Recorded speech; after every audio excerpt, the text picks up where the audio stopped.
There was fight last night. The A's definitely fought, but it wasn't the right type of fight. We'll get into it today on Locked On A's.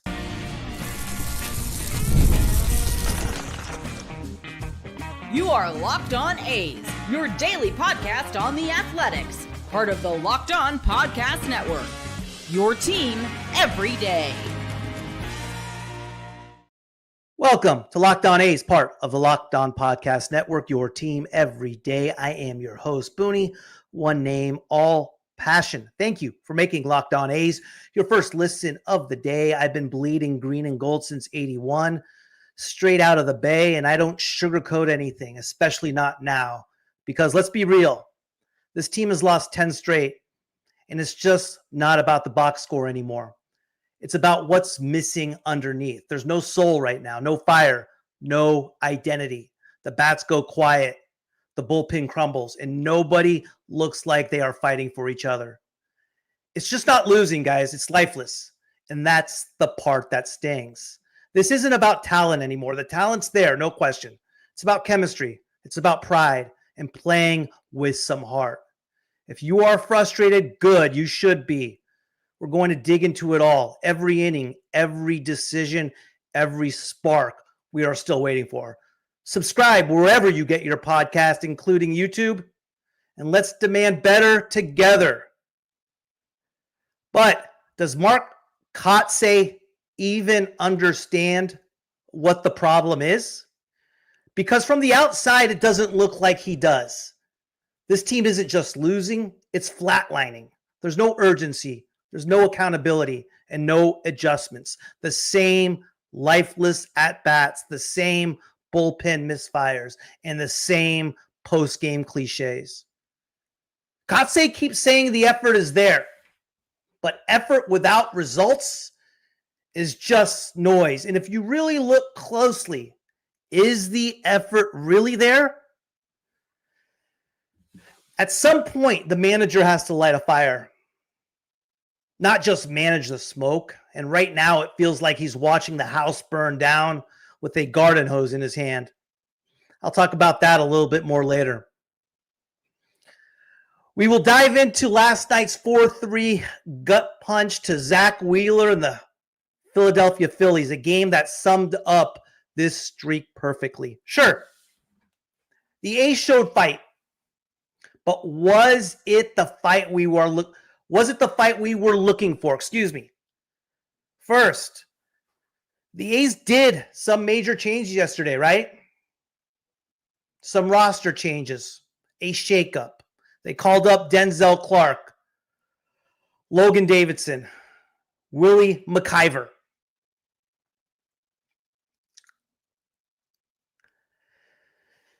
It's starting to feel like rearranging the chairs on a ship that's taking on the water fast. CJ Alexander, they brought up as well. Jacob Lopez, who started yesterday.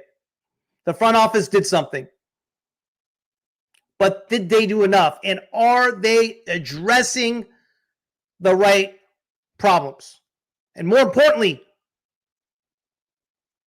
was it right? Was the whole thing right? Let's break it all down. First, let's go over the moves they made. Denzel Clark. We know about Denzel Clark. He's the number 5 prospect in the A's organization. Freak athlete. Gold glove ready defensively now. He struggles at the plate. CJ Alexander, free agent pickup we picked up from the Royals in the offseason. Left-handed bat, big power.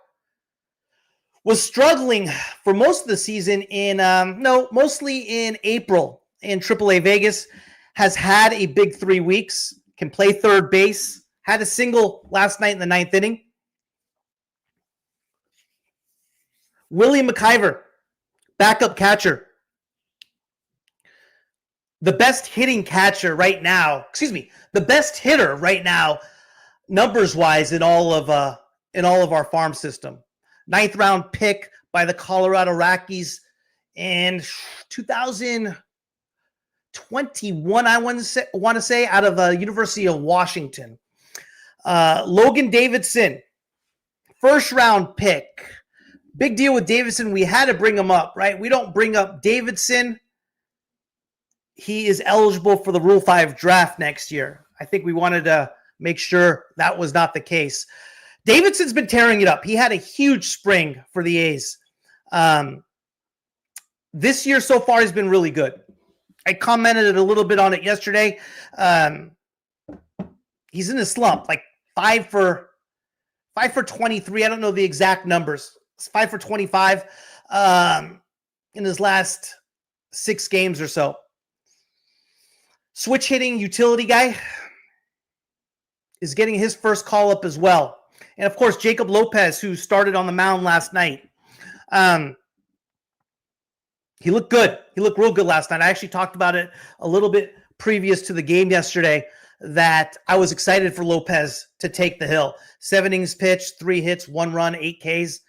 Kind of what he's been doing. The big deal with him has been command, throwing strikes, and he did that last night. He looked great. Velocity looked awesome. Stuff looked awesome.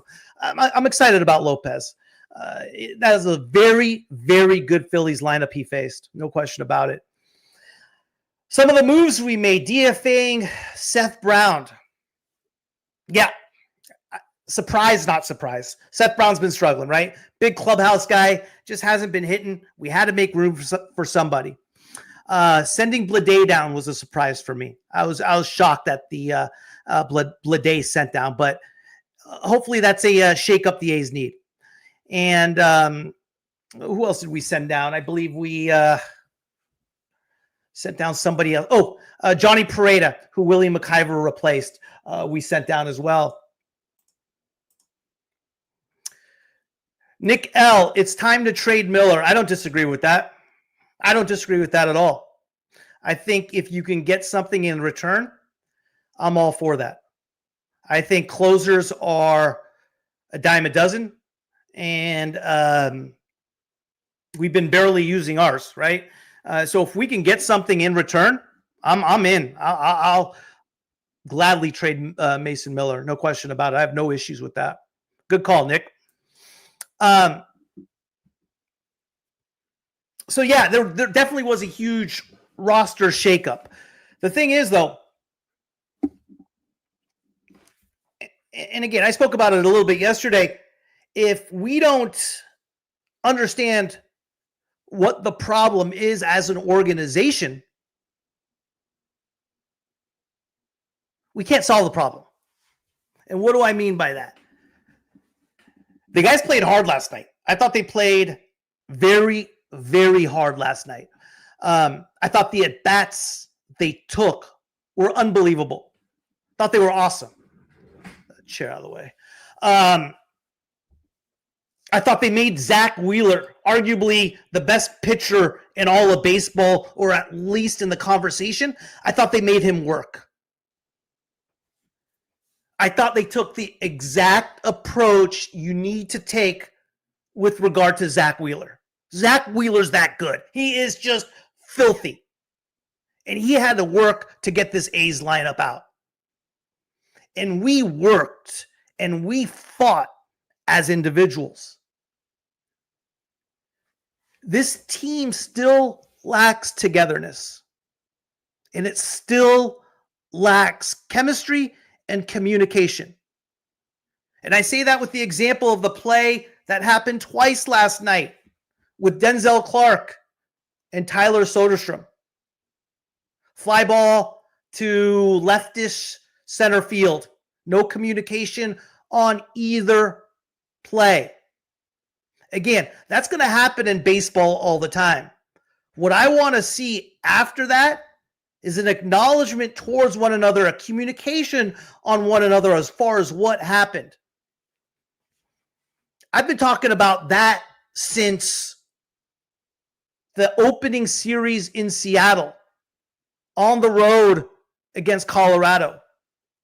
Issues between J.J. Bleday and Lawrence Butler, Jacob Wilson and Miguel Andujar, Jacob Wilson and J.J. Bleday, Seth Brown and Luis Urias. It is crazy to me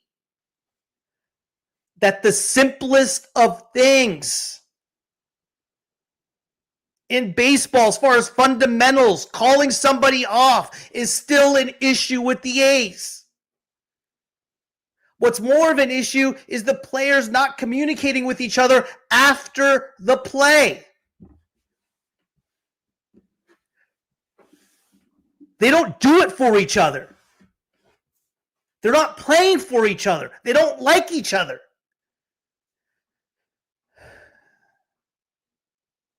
And for Kotsay to constantly use the same cliches after in every press conference is mind-boggling. How the team just needs to continue to improve, to continue to get better. It's hard to win in Major League Baseball.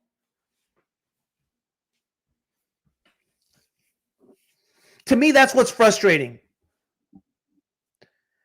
I did not see this coming. Personnel-wise, talent-wise, I was right. We're good. We're really, really, really good. A lot of these guys came up together, but sure doesn't look like it. This got to be killing Kotsay. Well, you got to really look at it, Banjo. Who really came up together, right? You have first base Kurtz. Kurtz didn't really come up with anybody. He spent a small amount of time in the minor leagues, so you can't really use him. Urias, second baseman's a free agent pickup. Jacob Wilson, yeah, he spent a year in the minor leagues. Third baseman, we've gone back and forth between Gio Urshela and Miguel Andujar. They haven't really come up together with anybody, right? Shea Langoliers was traded for in the Matt Olson trade. He didn't come up with anybody. JJ Bleday, we got from the Marlins in the AJ Puck trade. He didn't come up with anybody. Soderstrom, yeah, Soderstrom, I would say, came up with no, Soderstrom didn't come up with anybody. He was already up before Wilson was playing in the minor leagues. Right field, Lawrence Butler. Lawrence Butler and Soderstrom, sure. I'll give you that. But no, they haven't, Bamboo. This team is 9 different people, man. Severino in the bullpen. Jeffrey Springs in the bullpen. All guys, free agent signings. There's a couple, sure, absolutely. And I'm going on the main players, but yeah, but by no means is this a team that's come up together. I think the next crop, when you're looking at Max Muncy, Nick Kurtz, Jacob Wilson, yeah, we can make a little bit more of an argument for. If it's not the players, then it's the coaching. Yeah, Nick, I'm there with you, man, 100%. I think that's exactly who it's on. You know, the only thing you can always compare this stuff is just to personal life examples, right? When I was younger, I was, irresponsible, did a lot of dumb stuff, blamed the other guy. What I needed was an individual coach me and needed to hold me accountable. That's what Kotsay and the coaching staff needs to do. They're enabling these guys to act the way they are and talk in the way they are. Listen, like I said, last night we fought as individuals. I thought Lawrence Butler looked great. I thought his at-bats were awesome. I thought he fought. I thought he took a different approach. The same thing for everybody. But it's the little things. It's the little plays. It's the acknowledgments. It's the all in for one another. That isn't there, man. Do you really feel that the players and the guys are matching the intensity of a Nick Kurtz when he had the 2 home run game? When he's fighting? No. They're not even close to that intensity, guys. That's my concern. Is the losing bothersome? Sure. I don't mind the losing if we're fighting. If we're fighting for one another. And that's one thing you could always guarantee with an A's team. And that's why I love being an A's fan, is they fought. Day in and day out, they fought. And this team doesn't fight. They are everything I dislike about professional sports. And that's why I love being an A's fan, because no matter if they lost or won, and they've done both in their time, they've rose They fell, they rose, they fell, they fall, they rose, rise again. Sorry. And again, for some reason as of late, I've been especially paying attention to the Kotsay press conferences. And it's the same story. David Forrest, same thing. I saw his press conference calling up the same thing. Hey, Dave, Mark, you're the problem. You're the problem.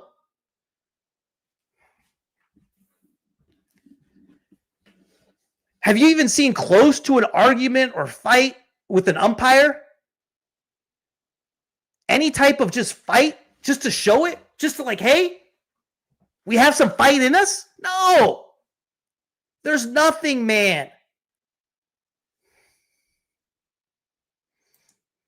Daniel, amateur park, it should never be. Daniel, you know what's crazy about this thing is I'm going to get into what I think is crazy about the minor league ballpark and this whole situation. Let me take this quick break, and I'll get into it in just a minute. It's nutty. It's absolutely nutty. You're right, Daniel. Ever open your banking app and think, wait, who stole all my money? You scroll through the charges. $17 for a fancy coffee, $42 for late night tacos, $68 on wait. Did I really order 3 pairs of the same sweatpants? Yeah, it happens fast. That's why you need Monarch Money, your very own CFO who doesn't wear a suit or judge your midnight Amazon splurges. It gives you a full 360-degree view of your finances so you can stop wondering where your money went and start telling it where to go. But here's the kicker. Monarch isn't just another budgeting app. This is your personal financial command center. Track all your accounts, investments, and every last impulse buy in one place. It's like mission control, but for your wallet. Personal examples? Oh, yeah, absolutely. When I started using Monarch, I found out I was spending more on food delivery than groceries. I basically had a second rent going to tacos. Now I budget smarter, eat better, and save more without giving up the occasional treat. And instead of hopping between 6 different apps just to check my balance or investments, Monarch brings it all together. Bank accounts, credit cards, retirement goals, even that one account you always forget the password to. Got a partner? Monarch makes money talks way less awkward. You can track joint expenses and keep personal stuff private. No more side eyes over mystery charges or accidental sneaker purchases. So if you are ready to stop winging it and actually take control of your finances, Monarch Money is where you start. And right now, you get 50% off your first year at monarchmoney.com with code LOCKEDONMLB. That's monarchmoney.com, code Locked On MLB, half off your first year. Monarch Money, finally, a budget that actually makes you feel rich. I'm sure glad I pre-recorded that ad because that's not how I feel right now at all. Patrick, I was honestly caught off realizing this was 10 in a row. It happened fast, real fast. Daniel, that kind of culture is very hard to fix mid-season without trading or manager firing or some sort of fight or some sort of explosion or some sort of wow moment. 100%, yeah, no battle cry, 100% eyes of the world. You get to 10 in a row, it's like, hey, start a fight with somebody. Somebody start a fight with somebody. With an umpire, get kicked out of the game. Something needs to happen to show that this is important. 10 in a row came quick. RD. Coach sounded like they won the... Yeah, he sure did, didn't he? I don't know what I'm more disappointed in. The actual game or the actual post game? Because I thought we played a pretty darn good game. I thought Zach Wheeler was just that good. I thought we fought. I thought there were things we need to improve on. Gravity, I appreciate the new players, especially Clark, defense and center field. We have the players. We've had the players, Gravity. We've had the players. It doesn't matter what players we get. We got to have a sense of urgency. We got to have some heart. We got to have some togetherness. This team has no chemistry, no soul. As a team, as a whole, individuals, sure, that's different. And that's the issue. There has been a lot of teams in the history of baseball and sports that have been beyond talented, that haven't come close to winning. You know what, guys? I'll take losing if they're correcting, if they show some sort of togetherness, some sort of fight. Oh, I'm okay with that. Play hard, man. Play hard, play together, and the winning, will take care of itself. We won't be the bad news anymore in center field anymore. Butler pisses me off now. I mean, yeah, Denzel's great in center field, and he was better than I thought offensively last night. I thought his 3 at-bats were great. He surprised me offensively. I thought the two strikeouts caught looking. Now, those were tough. I didn't like the calls at all. Those were both a foot outside. But you have a rookie like Denzel Clark making his first appearance against Zach Wheeler. Wheeler's going to get that call. And I think against the third at bat, his second strikeout was against somebody else. I forget who the Kirkring was it in the third at bat. Butler disappointed me pulling up on that. Yeah, me too, man. Me too. The play Butler made in right field, and where he pulled up, and the 2 plays where Soderstrom and Denzel almost collided and didn't communicate is a perfect summary of this losing streak. It hasn't stopped. This isn't anything new either.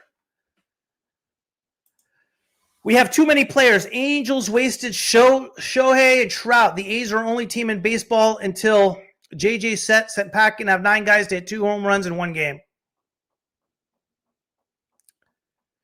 Yeah. Angels 8 in a row. Speaking of the Angels, huh? They won again last night. 8 games in a row for the Angels.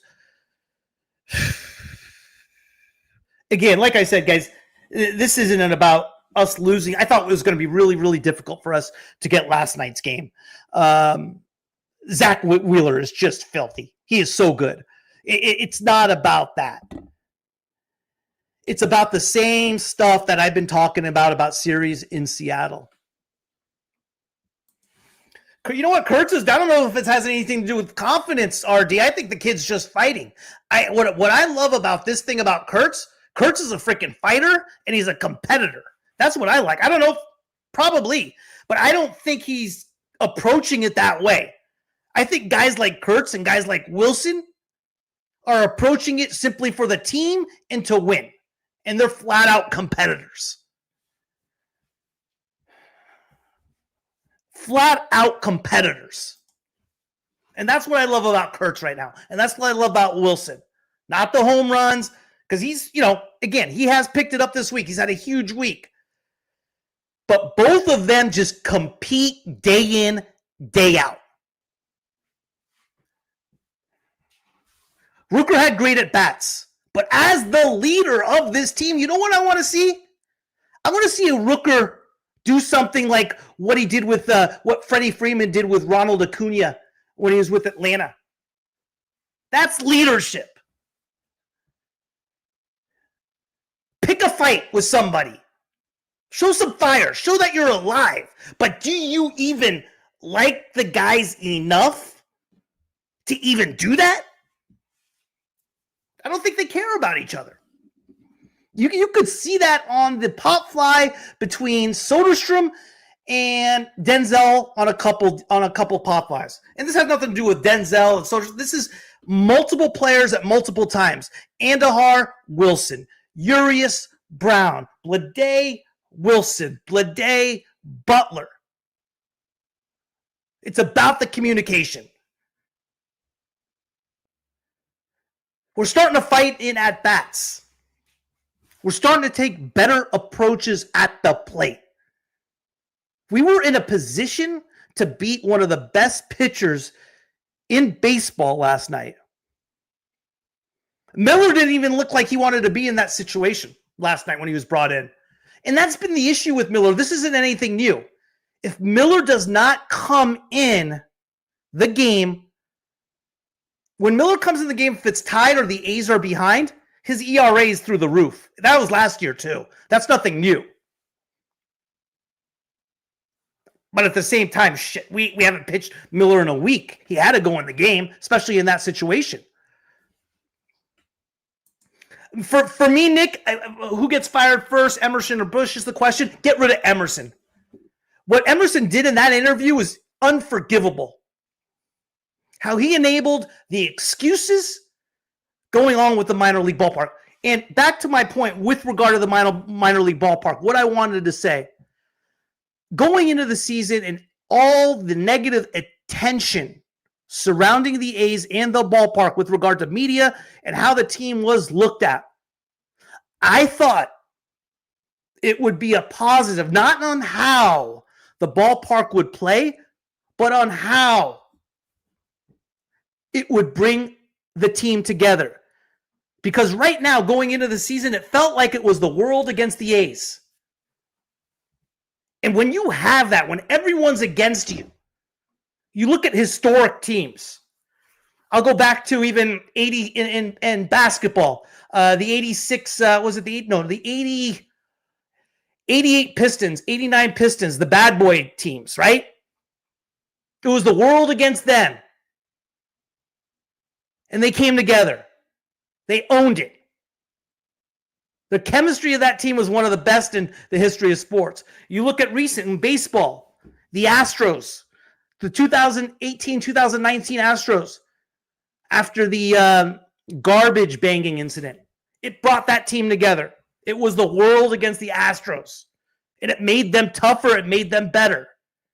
And I'm sure there's tons of teams I'm missing who have that same type of motto. And I thought that it would be a similar theme for the A's playing in the minor league ballpark this year. It was the world again. I thought it would bring them together. It has gone the opposite way. Excuse after excuse after excuse. It doesn't get easier today. So Christopher Sanchez for the Phillies against Jeffrey Springs. I talked to when I had the crossover episode with the Locked On Phillies host. He's called it so far. He said last night, he said the Phillies will get it. He said the A's best chance to win a game will be today against Christopher Sanchez, who has gotten rocked at times. He said this is the top three arms the Phillies are throwing at us. He said the best chance for us to win is today.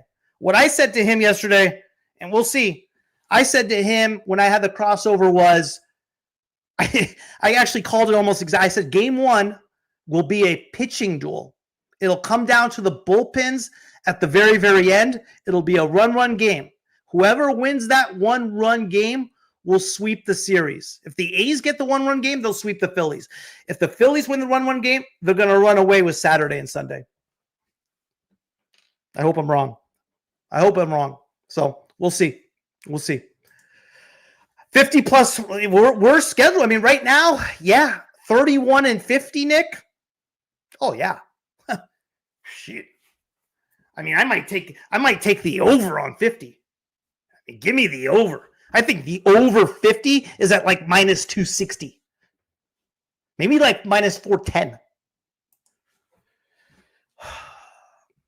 Guys, what I want to see, like I said, I've said it over and over. I'm sick of myself saying it. I want to see toughness. I want to see fight. I want to see togetherness. That's all I want to see. Compete. Just compete. Not as individuals, but as a team. Together. When I see a fly ball in the outfield that's 50-50, and one catches it over the other, and the other person acknowledges the other player, looks at him, gives him a wink, gives him a point, then I'll know, hey, the A's are ready to play. Until then, we're not there.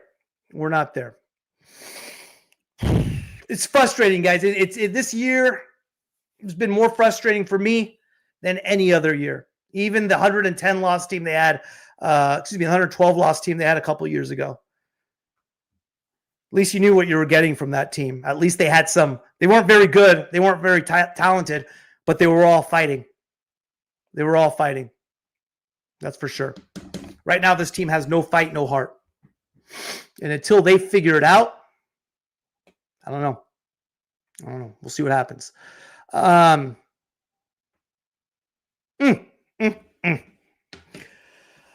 believe we have a 7:05 start tonight. I'm going to try to make it for post-game, hopefully. And John D., we need Shohei. Need some money for that, bud. So, yeah, guys. Anyway, we're 8 games out of first place in the West. We're 6 games out of a wild card. All right? We have the personnel. We have the freaking team.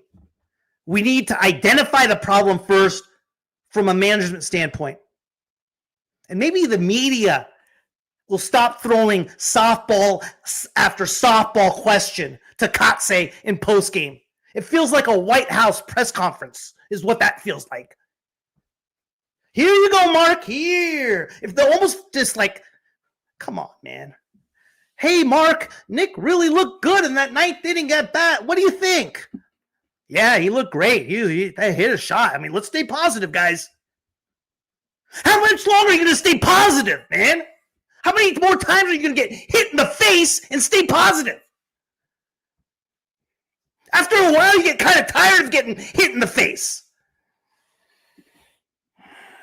Anyway, that's my little rant for the day. I held off for most of the time. I thought I was actually pretty proud of myself, but after a while, it just kind of happens.